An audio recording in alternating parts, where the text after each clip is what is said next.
Michel मुसैचियो ने 9 माह पहले नंगे पैर भागना शुरू किया था क्योंकि वो ऐसी वर्जिश करना चाहती थी जिससे जोड़ों में दर्द ना हो। मेरे कूल्हों और घुटनों में दर्द रहता था, अब भागने में मुझे मसला नहीं होता। लॉस एंजलिस शहर में बेयरफुट रनर सोसाइटी के केन बॉब सैक्सटन कहते हैं कि जोड़ों में दर्द की वजह अक्सर जूते ही होते हैं।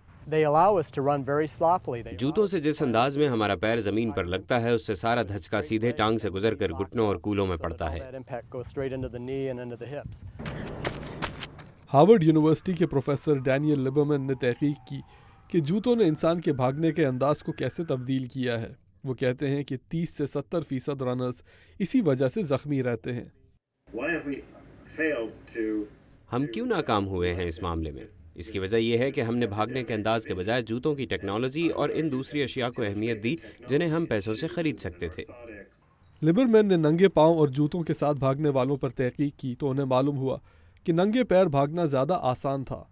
उनका पॉस्चर दुरुस्त होता है और वो छोटे कदम लेकर भागते हैं। वो अपनी एड़ियों पर कम वजन डालते हैं। वो कहते हैं कि जूते पहनकर भागने वाला शख्स अपनी एड़ियों पर गिरता है जिससे जिस्म को धचका लगता है। रॉबर्ट फॉरेस्टर एक फिजिकल थेरेपिस्ट हैं जो ओलंपिक के खिलाड़ियों के साथ काम करते रहे हैं। वो कहते हैं कि जूतों के बगैर भागने से तो पैर मजबूत हो सकता है मगर चोट लगने का भी इम्कान होता है। मेरी नज़र में ये कोई ज़रूरी नहीं है। बगैर पैडिंग के पैर ज़मीन से लगे तो ऐसी चोटें आ सकती हैं जो हम नहीं देखना चाहते। उन्होंने बहुत सी ऐसी चोटों का इलाज किया जो नंगे पैर भागने से लगी थी। पैर के बड़े अंगूठे के करीब चोट आने से वो हड्डियां भी फ्रैक्चर हो जाती हैं। ये एक बड़ा मसला बन सकता है। कुछ लोग तो नंगे पांव भागने के लिए तैयार हैं मगर बहुत से अफराद इससे खौफजदा हैं। मुझे डर लगता है कि कहीं चोट ना आ जाए। जूतों से ही तो आपके पैर को सहारा मिलता है। मैराथन के कोच एरिक फिलिप्स का कहना है कि नंगे पैर भागने के लिए ज़रूरी है कि आपका पैर मुख्तलिफ अंदाज में गिरे। नंगे पैर भागते वक्त पैर के बीच वाला या सामने वाला हिस्सा ज़मीन पर गिराना पड़ता है।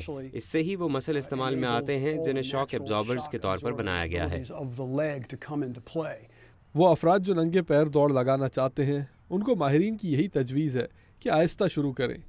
नंगे पांव दौड़ने वाला अगर बहुत कम अरसे में तवील फासले तय करने की कोशिश करे तो चोट लग सकती है, लेकिन अगर आहिस्ता आहिस्ता इस पर मेहनत की जाए तो ये बहुत मुफीद साबित हो सकता है। एलिज़ाबेथ ली के साथ अब्दुल अजीज़ खान, उर्दू VOA।